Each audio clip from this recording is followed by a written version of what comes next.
Milei, buenas noches, ¿cómo estás? ¿Qué tal, José? Bueno, pasaron 3 semanas ya desde la elección. ¿Qué cambió con ese resultado, por un lado, en tu vida y qué cambió en materia de política?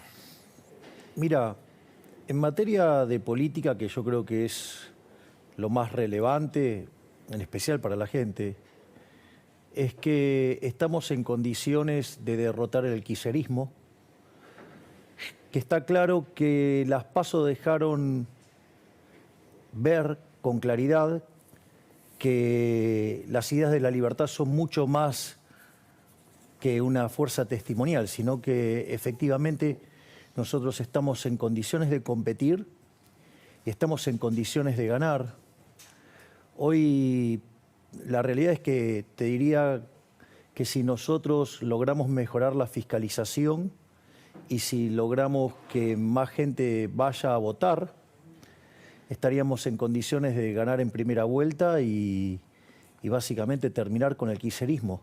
Imagínate lo que sería para el kirchnerismo terminar perdiendo contra una fuerza que recién nace, con una fuerza que tiene 2 años. Esto sería verdaderamente histórico. De hecho, lo que pasó en las PASO fue histórico, porque cuando vos mirás los casos de los outsiders, en general los outsiders se montan sobre estructuras ya existentes.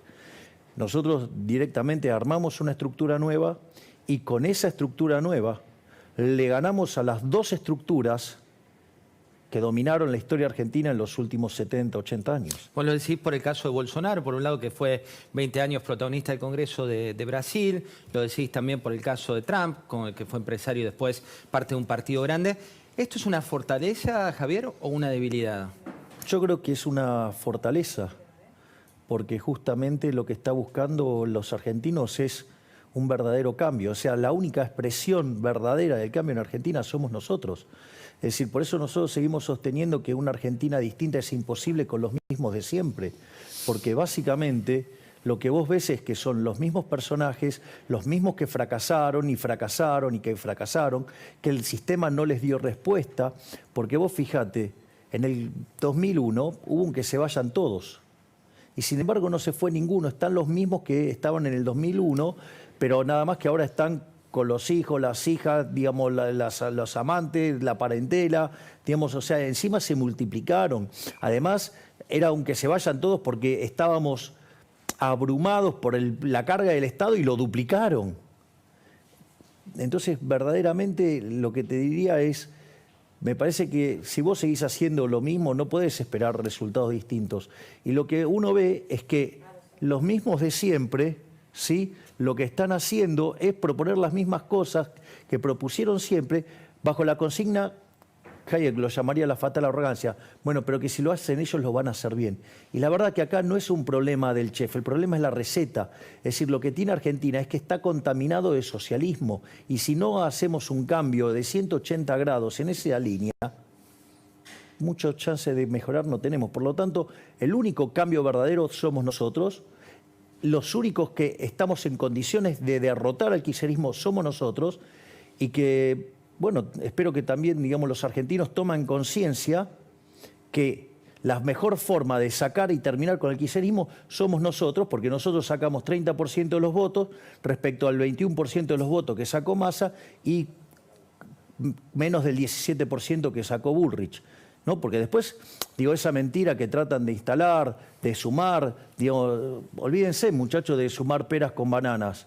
Hay cosas que no son pasables. Y después otra cosa que sucede es, frente a la situación que ahora vos ves que nosotros estamos en condiciones de ganar, bueno, es el momento de que nos apoyen para que le demos la estocada final al kirchnerismo y terminemos con el kirchnerismo. Javier, quiero mostrarte al presidente de la Nación, presidente Alberto Fernández, que volvió a hacer declaraciones esta semana. Veamos qué es lo que dijo y charlamos de lo que comentó. Mirá. Yo les pido a todos que reflexionemos, porque yo entiendo que con la pandemia y con los problemas que estamos viviendo, la guerra, la sequía, que nos ha privado de 25.000 millones de dólares a la Argentina, yo entiendo que son momentos difíciles y entiendo que muchos estén desalentados, pero conviertan ese desaliento en fuerza para que la Argentina no retroceda, para que la Argentina no vuelva atrás. No es todo lo mismo. Yo les pido que piensen, que reflexionen, que por más que canten rock y se tienen los pelos para adelante, detrás de toda esa fachada hay una enorme mentira que engaña a los jóvenes y que engaña a los confundidos. Bueno, Alberto Fernández. Bueno, él es parte de la decadencia argentina. Él es parte de estos 40 años de Argentina hundiéndose. Él es parte de esto de una Argentina distinta es imposible con los mismos de siempre. Él es parte de los mismos de siempre.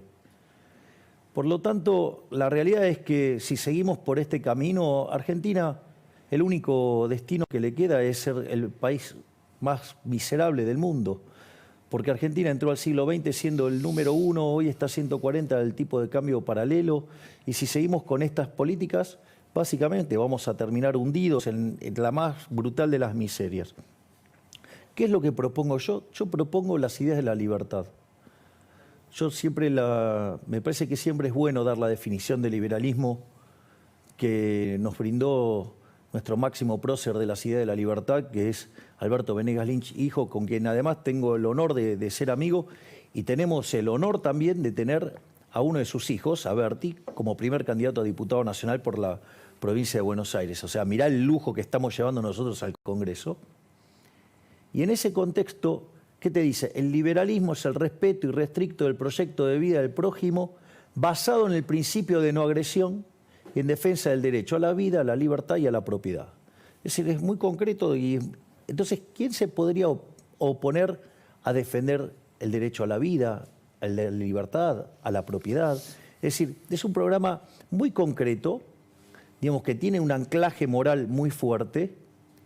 Y la verdad es, mirá, ¿cuáles son los resultados de este modelo que nosotros proponemos? Mirá, los países que son más libres son 8 veces más ricos que los reprimidos. El decil más bajo de la distribución está 11 veces mejor que el par de su país, del país reprimido, pero además está mejor que el 90% de la población del país reprimido. Tienen 25 veces menos de pobres, 50 veces menos de pobres extremos. Además, la gente vive un 25% más. Son muy claros los resultados del modelo que yo propongo. Yo no vengo, y voy a decir algo más. Esto Argentina ya lo hizo. Cuando Argentina implementó la Constitución de Alberdi en 1860, o sea, la Constitución del 53, que cuando se anexa a Buenos Aires, digamos, se empieza a aplicar, de ser un país de bárbaro, en 35 años nos convertimos en la primera potencia mundial. Países que abren al mercado. ¿Querés una experiencia más reciente? El caso de Irlanda. Irlanda hoy tiene un PBI per cápita de $120.000 y era el país más miserable de Europa antes de empezar con las reformas pro mercado. Es decir, ni siquiera ya tiene sentido comparar Irlanda con Estados Unidos porque lo pasó, pero por arriba en términos de PBI per cápita. Entonces, lo que hay que comprender es que las ideas de la libertad traen prosperidad, reducen la pobreza, es decir, te da una esperanza de tener una vida mucho mejor. Es decir, digamos, fíjate que nosotros, la gente lo que pide es poder ahorrar, pide poder terminar con la inflación, pide poder comer. Digo, pareciera una cosa increíble, digo, que en Argentina la gente, digo, tenga que estar pidiendo poder comer, poder llegar a fin de mes. Hoy el 30% de los trabajadores formales son pobres. Es decir, esto es un descalabro económico y es un descalabro social. Y el origen es haber abrazado ideas colectivistas. Es decir, Argentina se hunde porque desde 1916 empezó a abrazar dosis crecientes de socialismo y así estamos. Javier. Ese es el cambio que nosotros proponemos, que es el cambio que nos va a sacar de esta miseria. Y somos los únicos que estamos dispuestos a hacer esto. ¿Sabes por qué? Porque hoy, como están las cosas, en términos de poder fáctico hoy, al margen, digo, de lo que pasó en las PASO, es que el problema radica en que la solución está en manos del propio problema. Es decir, los políticos que hoy están en el poder, que tendrían que hacer la reforma, no están dispuestos a hacerla, tanto los de, digamos, como digamos, el Frente de Todos o Unión por la Patria y Juntos por el Cambio, ninguno están dispuestos a hacer esos cambios. Porque esos cambios implican que tienen que ceder sus privilegios. Por eso es que la gente se dio cuenta que con los mismos de siempre es imposible hacer esto. Entonces eligió por una solución outsider. Hablando de outsider, y me parece interesante la lectura que hacías al principio de otros outsiders en la región, que es algo de lo que se habla mucho. Algunos, como fue el caso de Bolsonaro, como fue el caso de Trump, terminaron su mandato. Otros, como puede ser Jimmy Morales en Guatemala o Pedro Castillo, tuvieron muchas dificultades. ¿Te preocupa la gobernabilidad? ¿Crees que ese es tal vez el tema más complicado eventualmente? Yo creo que vamos a tener en primer lugar el apoyo de la población. O sea, si nosotros llegamos, es un verdadero cachetazo a la casta política empobrecedora argentina. Es decir, las PASO ya fue un primer cachetazo. Imagínate, digamos, si llegamos a ganar, esto va a ser un terremoto para los políticos tradicionales. Entonces, el tema es que a veces algunas de esas comparaciones que se hacen son hechas maliciosamente y con intencionalidad política, porque verdaderamente trazar algunos comparativos es parte de lo sucio que es la política argentina y de asesores políticos bien miserables, roñosos y mentirosos que buscan hacer este tipo de comparaciones justamente para asustar a la gente. Es parte de la estrategia electoral. O sea, no lo ves como algo que sea, digo, uno ve por estos días declaraciones de Pablo Moyano, declaraciones, hablan tanto de vos como de Juntos por el Cambio. Ojo, la atacan a Patricia Bullrich. No, bueno, tío, pero sí, pero también Juntos por el Cambio mostró una vocación golpista, igual que la de Pablo Moyano, si fuera por eso. ¿Por qué? Oye, ¿acaso nos dijeron, che, no seamos boludos, digamos, o sea, no aguantas 2 meses? ¿Y eso de dónde salió?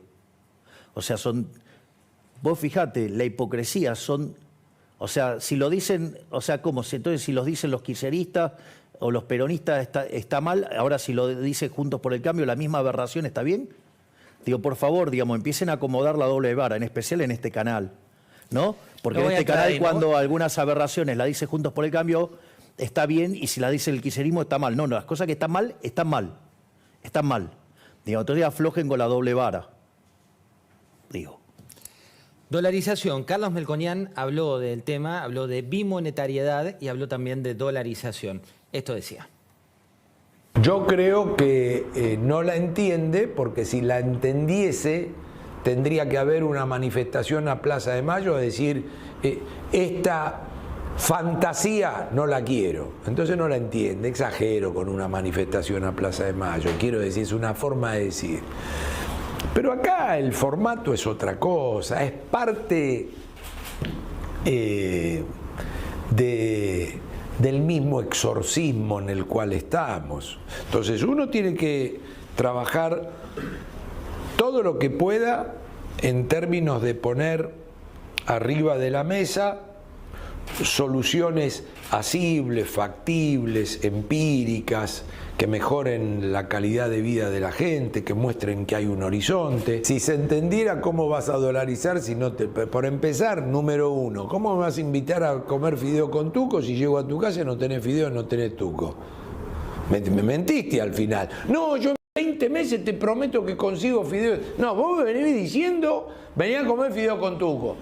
Y se terminó.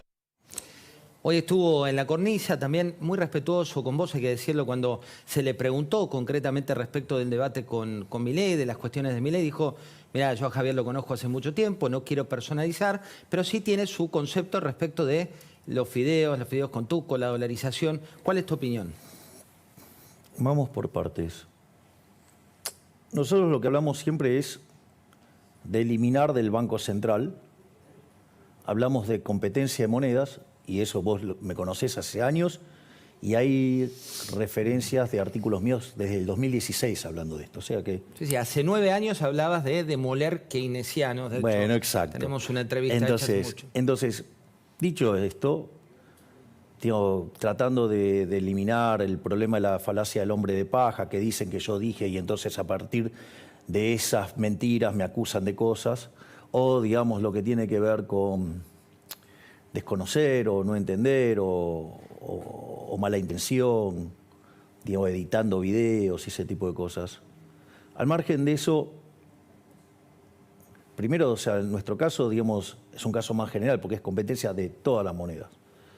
Y por otra parte, lo que nosotros sí queremos hacer es eliminar el Banco Central, porque básicamente esa solución solamente existe porque existe el curso forzoso, porque existe una restricción a la libertad. Entonces, nosotros, esa solución bimonetaria, a nosotros, yo estos días estuve debatiendo públicamente con Massa, porque llamó a esto dolarización cobarde.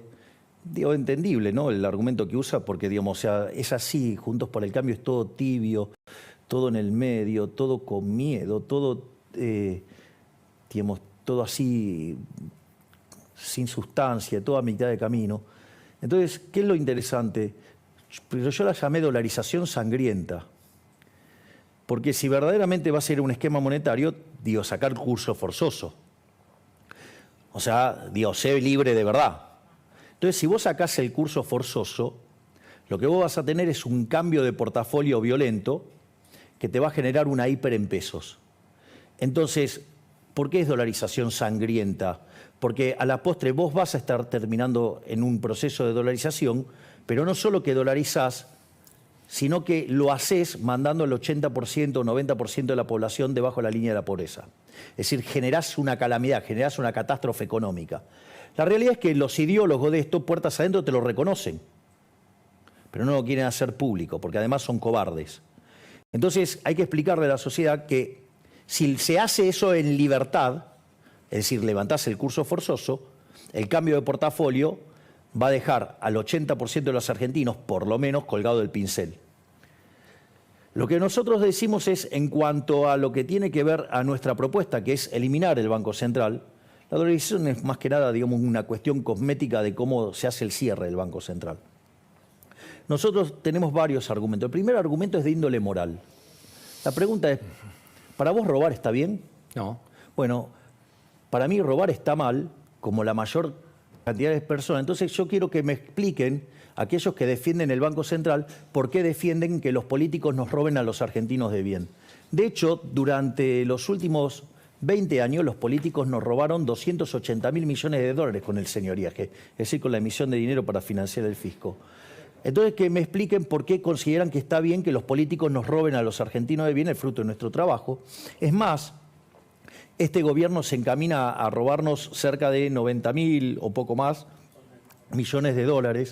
Esto significa que cuando vos tomás los últimos datos nos están robando 25.000 millones de dólares por año. Es decir, el día que vos cerrás el Banco Central y se cortó el señoriaje, le sacaste a los políticos 25.000 millones de dólares y se lo diste a las personas de bien. Mirá si no será interesante como programa social, por decirlo de alguna manera, para todos los argentinos. Es decir, les quitás 25.000 millones de dólares a los políticos ladrones para dárselo a los argentinos de bien. Es un gol. Pero al margen de eso, entonces, robar está mal. Entonces, que me vengan y me justifiquen por qué defienden el robo de los políticos. Primer punto.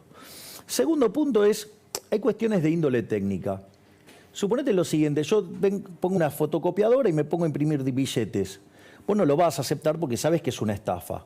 Ahora la pregunta es, ¿por qué no lo podés hacer vos? ¿Por qué no lo puedo hacer yo? ¿Y por qué lo puede hacer el Banco Central? ¿Por qué? Porque existe el curso forzoso. Es una estafa. Pero, ¿me comprendés? Es decir, no hay igualdad ante la ley. Vos no lo podés hacer, pero sí lo puede hacer un político. Y con eso puede robarte, con lo cual es complicado. Es más, si, por ejemplo, no sé, yo te hago una pregunta. Suponete que armás el mejor vino del mundo. Sí, con la botella y todo espectacular. Y lo llevas a una sociedad de abstemios. ¿Cuánto vale? No sé, nada. 0. Bueno, digo, los argentinos no quieren los pesos. ¿Sabes qué significa? Que los saldos reales, ¿sabes qué? De equilibrio son 0. Quiere decir que vos cualquier cantidad de dinero que ofrezcas, como los saldos reales de equilibrio son 0, los precios tienen que entender infinito. O sea, vas a vivir sumergido en una inflación. Es decir, los argentinos ya sabemos que utilizan la moneda para estafarnos. Después está la cuestión de la instrumentación técnica. Nosotros tenemos, esta semana me arrimaron una propuesta adicional. Es decir, nosotros tenemos 5 variantes de dolarización. ¿Quién te le arrimó? Una persona, digamos, un economista brillante y con fuerte conocimiento financiero. Porque una de las cosas que hay que comprender acá, y que lamentablemente yo veo la pésima calidad del debate con gente poco formada en estos temas, yo lo que noto es, en primer lugar, hay gente que no sabe lo que es un modelo de equilibrio general de stocks. Justamente en esta que tiene que ver con el cómputo de todas las hojas de balance. ninguno de los que critican la dolarización o que hablan peste de la dolarización y todo, jamás vieron en su vida un modelo de equilibrio general de stocks. Ojo, el ciudadano de pie que te está mirando también. Bueno, está bien. No estudió economía. No, yo lo entiendo, pero yo lo que tengo que hacer es contarle a los ciudadanos que estos que están haciendo las críticas son personas que tienen falencias técnicas graves. Entonces, no saben lo que es un modelo de equilibrio general de stocks, por lo tanto son gente muy floja en aspectos de teoría monetaria, por decirlo de alguna Javier, manera. No, pero porque no, estos son temas muy delicados. Además, muchos de ellos, por una cuestión de formación, carecen de conocimiento básico de microfundamentos adentro de un modelo de equilibrio general, con lo cual eso también hace que tengan calidad de análisis muy malo. Es más, vos para entender la lógica de este problema, vos tenés que rescatar el pasivo del Banco Central, que oscila, según a cuánto se va el tipo de cambio, entre 35.000 y 40.000 millones de dólares. Lo que debe el Banco Claro, Central. que es la base monetaria y las LELIQs. En ese contexto donde vos tenés que rescatar entre 35.000 y 40.000 millones de dólares, vos tenés las reservas que sí existen y cómo vas a evaluar los activos del Banco Central. Ahora, ¿qué es lo que pasa? Vos para hacer esta ingeniería financiera tenés que poner gente que entienda de finanzas. Entonces, la verdad es que el comentario que me puede hacer alguien que no se puede hacer la dolarización, que en su vida evalúa un solo activo financiero, que no sabe ni siquiera lo que es un bono, que no sabe lo que es una acción, que jamás en su vida, muchísimo menos, evalúa una reestructuración y menos entiende un problema de opciones reales, la verdad que son gente muy pobre técnicamente, y eso, por ejemplo, los comunicados de Juntos por el Cambio, cuando hicieron algunas críticas sobre algunos instrumentos que utilizó el gobierno, muestran que son parte del problema y no de la solución. Entonces, lo que digo es, cuidado porque hay mucha política y poca técnica, por decirlo de alguna manera. Entonces, la verdad que lo que me digan algunos economistas que se pueden hacer o no, es como que me vengan a decir que no sé, que resolví mal un ejercicio de programación dinámica estocástica cuando, hay gente que tiene problemas para sumar con un ábaco. Pero te hago una pregunta al respecto, porque me pasó, estuve en Ushuaia estos días, y me pasó de gente que confunde el concepto de dolarización con el de convertibilidad, que no tienen que ver con, digamos... Contá un poco de eso, porque es importante. Eso es interesante. Pero para la gente, no tanto en teoría macroeconómica, digo. A ver, vos en la convertibilidad tenías tipo de cambio fijo. 1 a 1. Exactamente. Y donde cada peso que vos emitías tenía como respaldo $1. Pero ¿cuál era el problema? El problema es que, si bien vos tenías un banco central independiente, vos tenías todos los contratos de la economía determinados en esa moneda, la regla era fácil de entender, la regla era popular porque ganaba elecciones y todo, el día que se le terminó a los políticos el financiamiento, fueron y volvieron y abrieron y pusieron en funcionamiento de vuelta la maquinita, nos dijeron que esta vez iba a ser diferente, ¿no? En ese momento. ¿Y qué pasó? Mirá, durante los primeros 4 años del kirchnerismo la inflación casi fue del 10% promedio, en los segundos fue 20%, después 30%, en el segundo gobierno de Cristina, con Macri 40%, y hoy la inflación viene viajando al 150%. Es decir, hoy tenés niveles de inflación, similares a los que tenías en el 1991. Hoy tenés un desequilibrio monetario como el que tenías en la previa del Rodrigazo. Hoy tenés además un desequilibrio en el balance del Banco Central entre pasivos remunerados y base monetaria, que es equivalente al que vos tenías en el primer trimestre del 89. Encima con el agravante de que tenemos peores indicadores sociales que en el año 2001. El día que nos peguemos la piña va a ser monumental. La única forma de evitar seriamente la hiperinflación, porque ¿qué es la hiperinflación? Es la muerte del dinero. La única forma de evitar seriamente la hiperinflación es rescatando los pasivos del Banco Central, ya sea las LELIQs y la...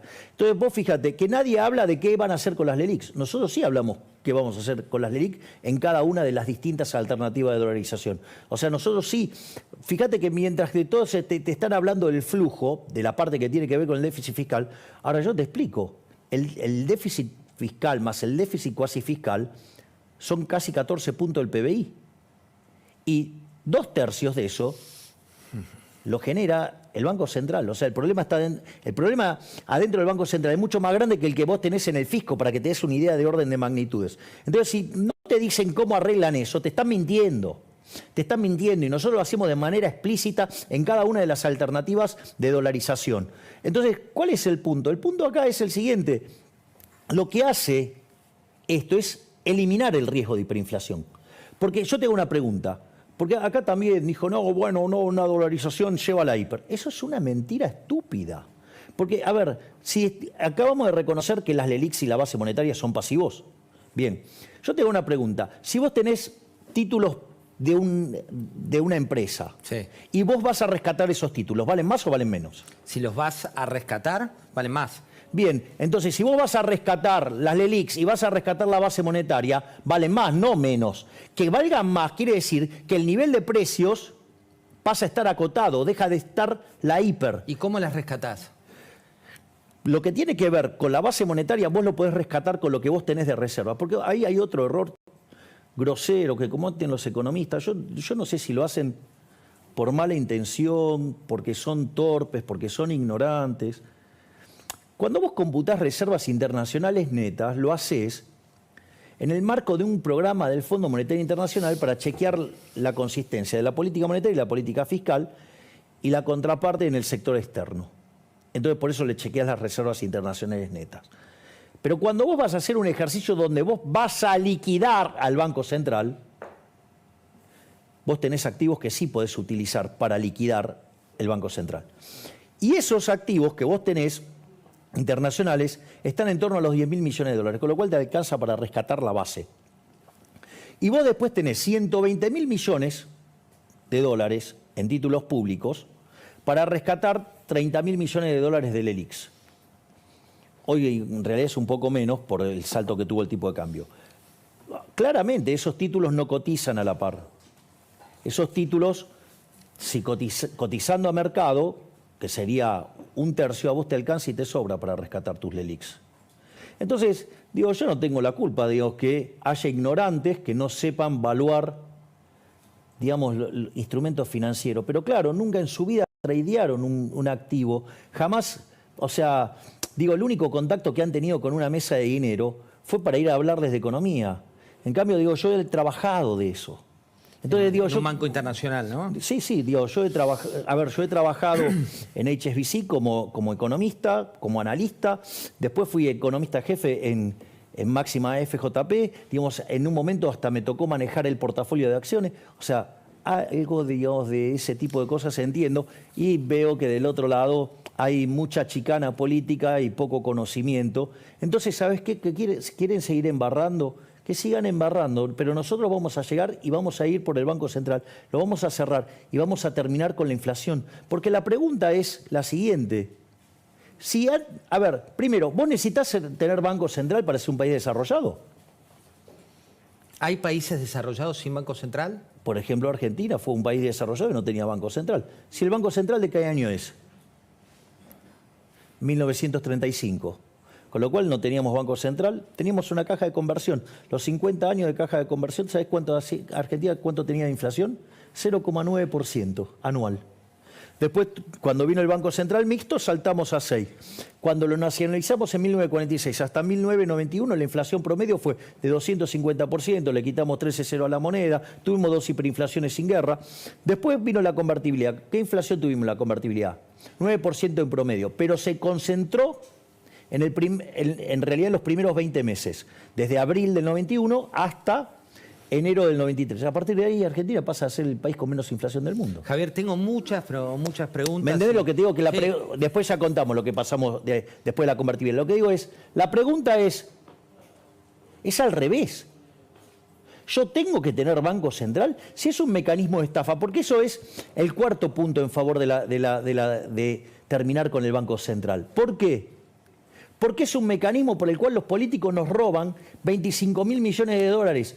Por eso, digamos, toda la casta política, de un lado y del otro, están en contra de la dolarización.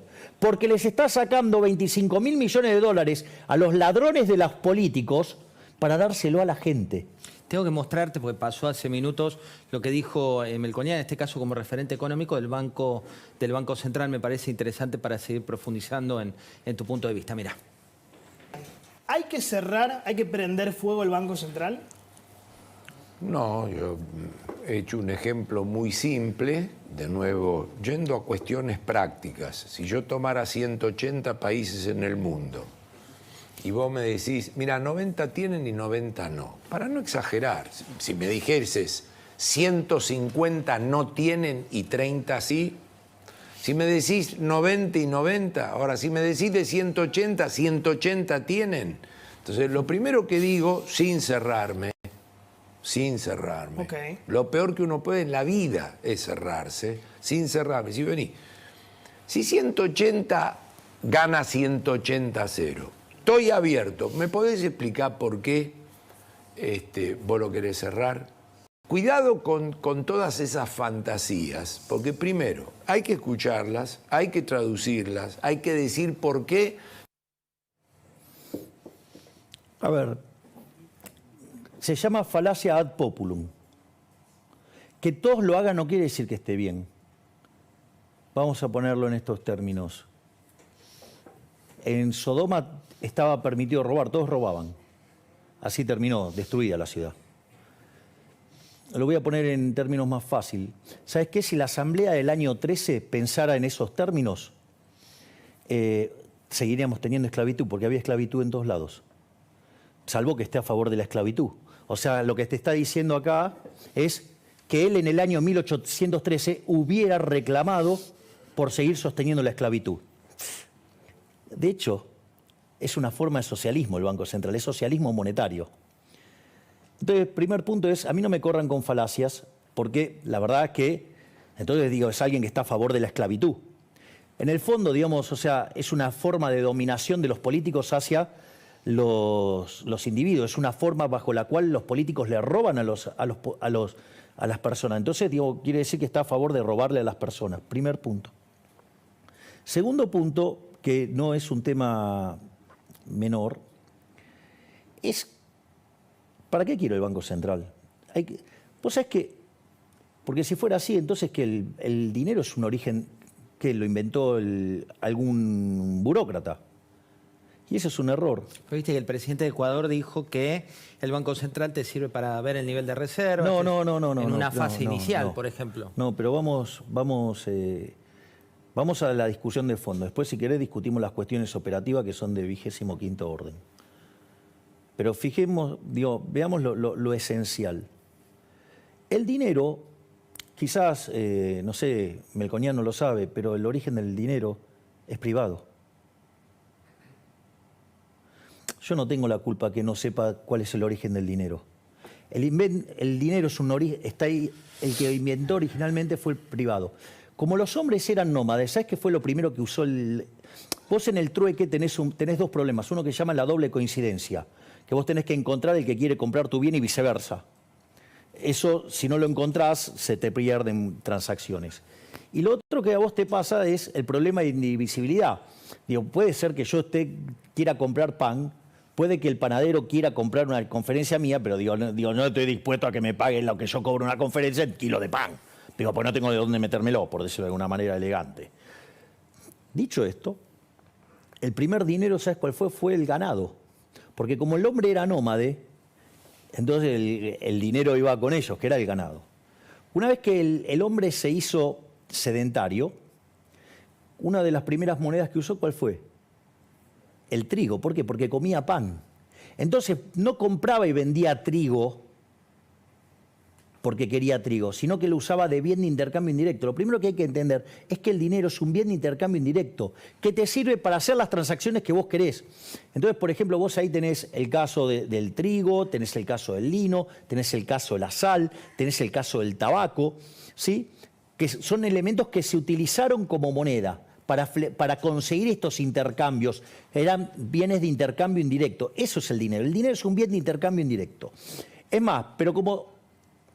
Fíjate, los cigarrillos en las cárceles, las viejas películas, cuando yo era chico, vos sos más chico que yo, pero no sé si llegaste a ver películas de cárceles donde, digamos, las transacciones las hacían en cigarrillos.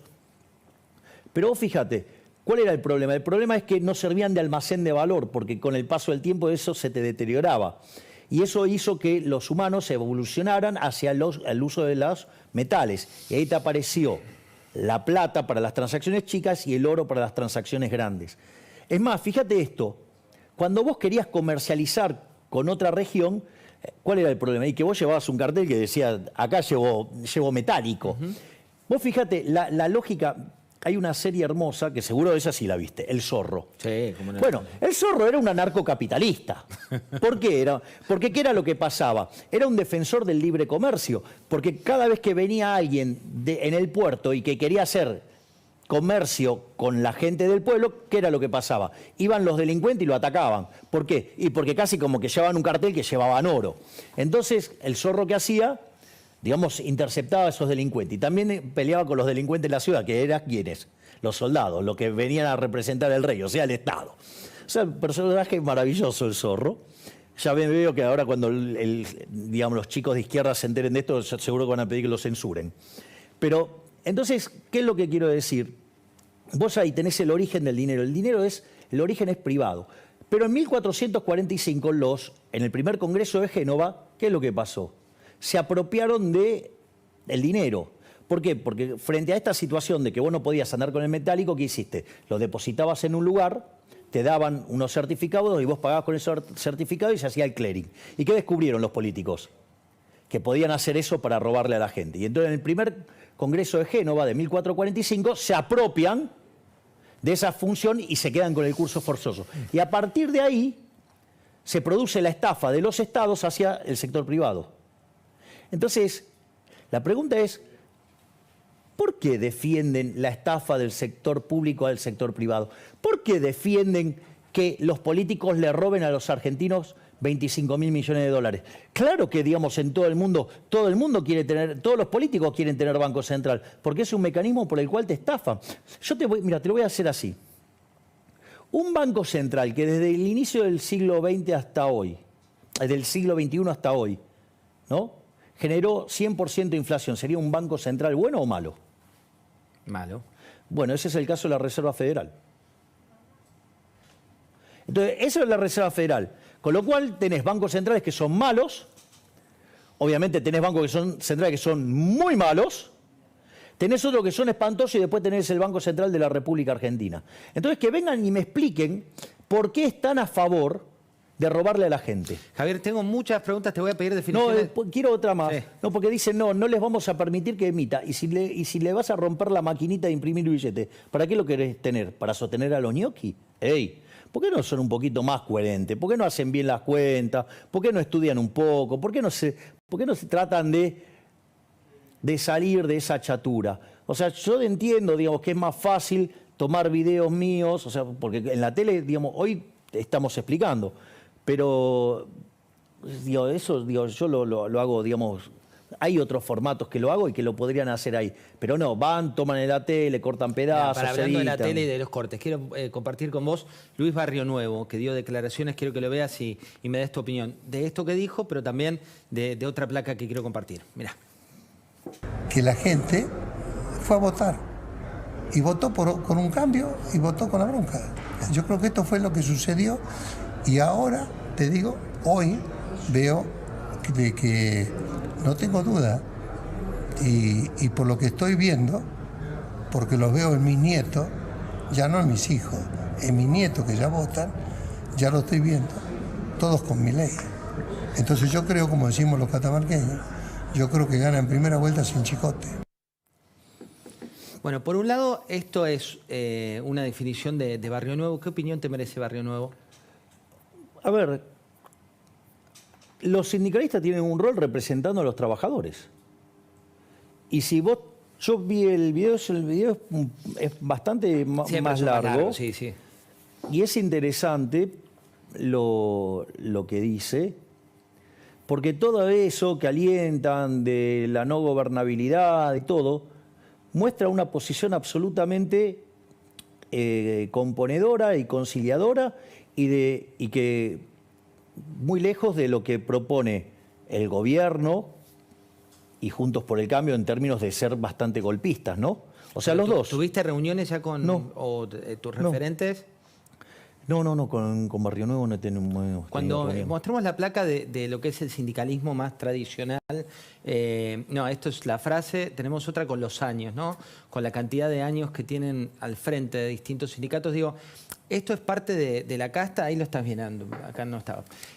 Pinturas 47 años, tenés aeronavegación de entes privados 46, ahora sí lo tenés, Javier.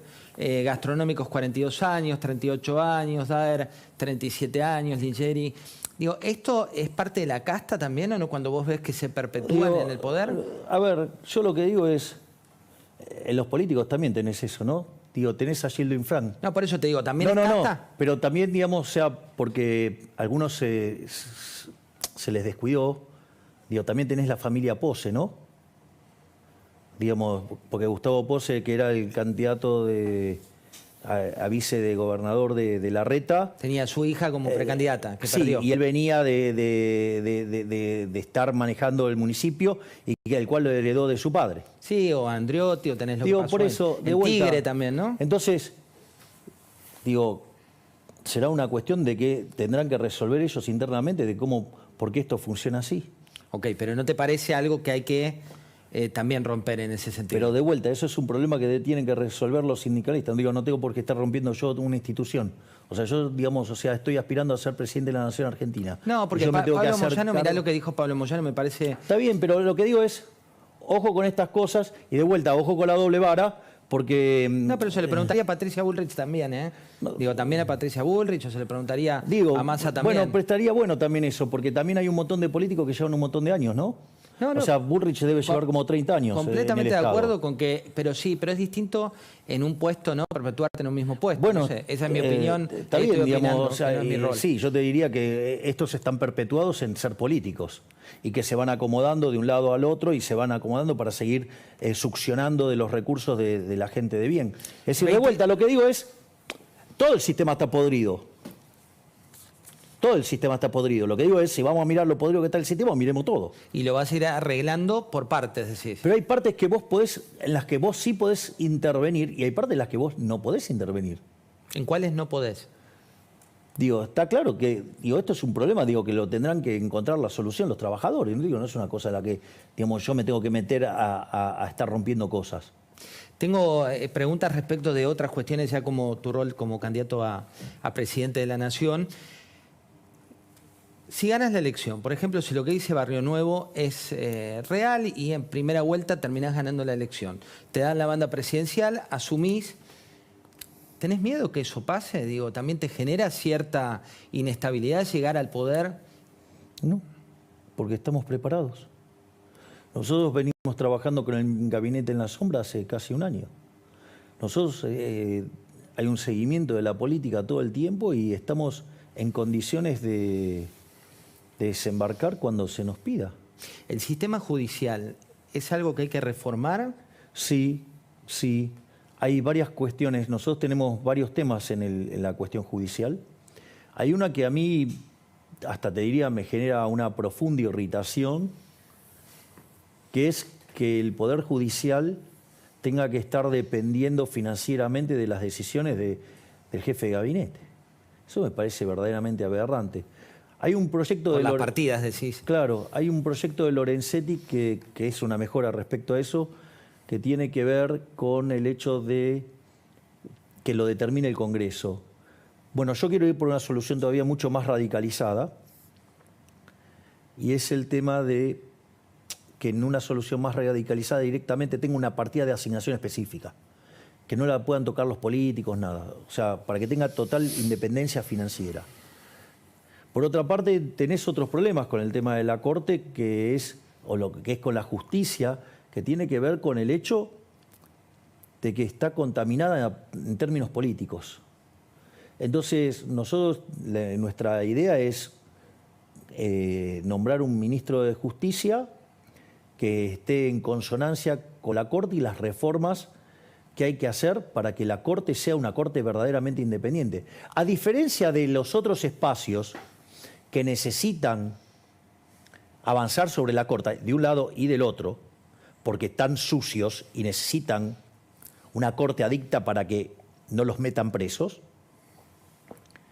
A diferencia de esos lugares, nosotros estamos limpios y queremos que la Corte sea absolutamente independiente, porque creemos que son los garantes de la República. Javier, entonces nosotros tenemos un compromiso en serio de avanzar en una reforma del sistema judicial para que la Corte pueda ser verdaderamente independiente, para que justamente, ¿sí?, digamos, sean libres en términos de funcionamiento, en términos financieros, y que puedan hacer su trabajo como corresponde.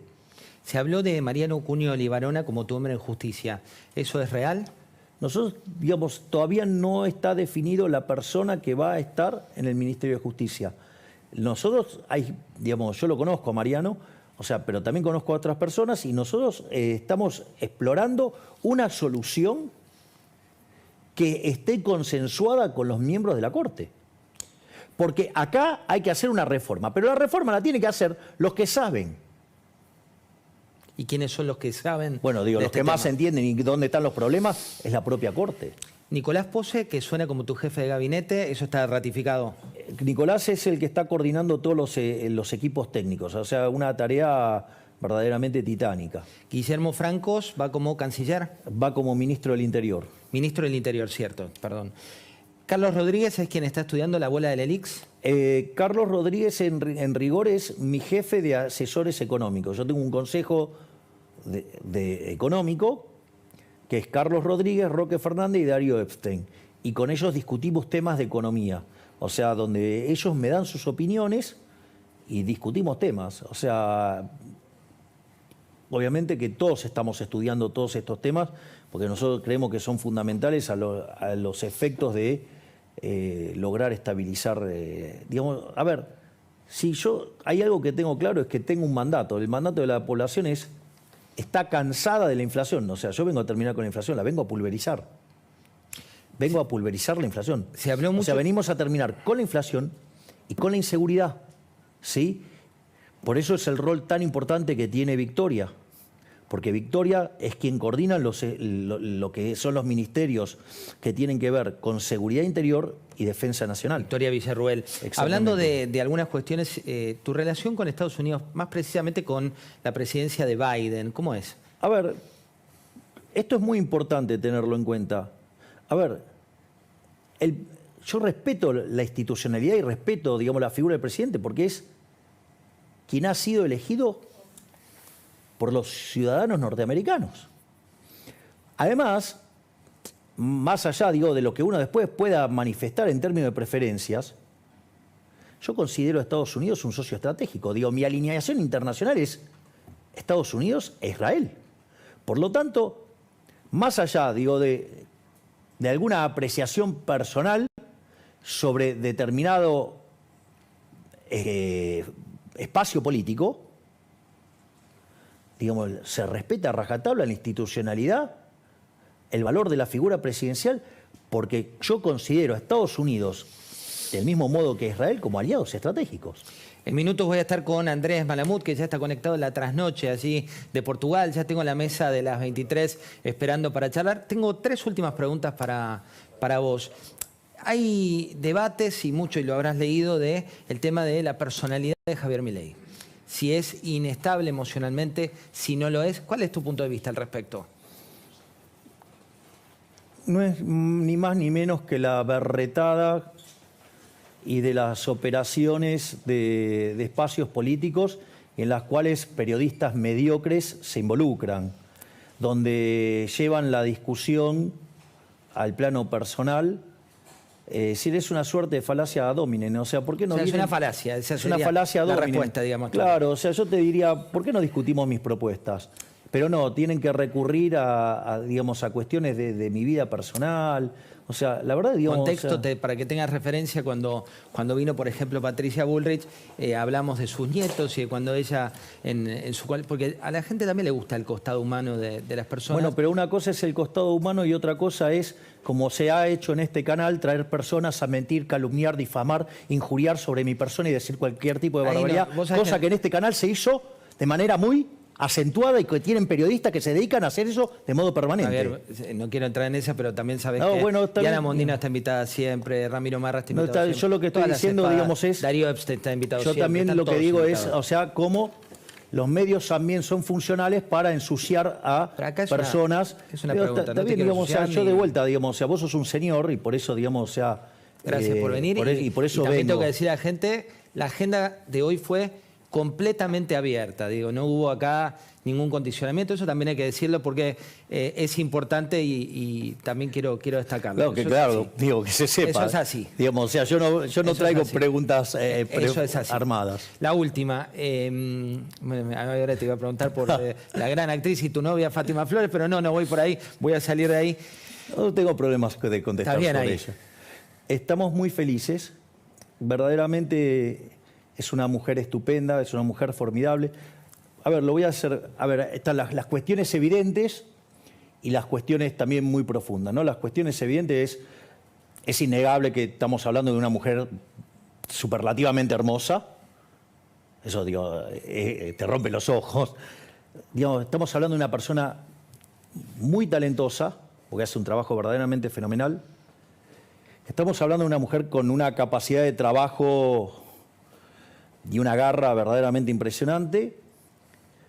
Y además estamos hablando de una mujer sumamente inteligente, rápida, veloz y con un sentido del humor fabuloso. Es decir, cuando haces el checklist, está todo. Así es que es imposible no ser feliz estando al lado de una mujer tan espectacular. La última y muy cortita, la libertad de prensa. ¿Qué supone en el marco de la libertad de avanza? Mira, la libertad de prensa es fundamental para poner en caja, digamos, al poder. Ahora, la libertad, ojo, porque si vos tenés pauta, eso no es ser libre.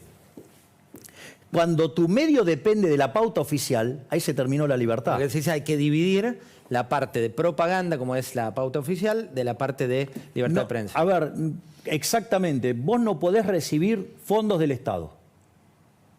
Porque esos fondos del Estado, es decir, vamos a ponerlo en estos términos. Yo soy liberal, yo respeto tu propiedad. Tu opinión, ¿qué es? Tu propiedad. Por lo tanto, yo no me podría meter con tu opinión. O sea, vos tenés que decir de mí lo que se te dé la gana.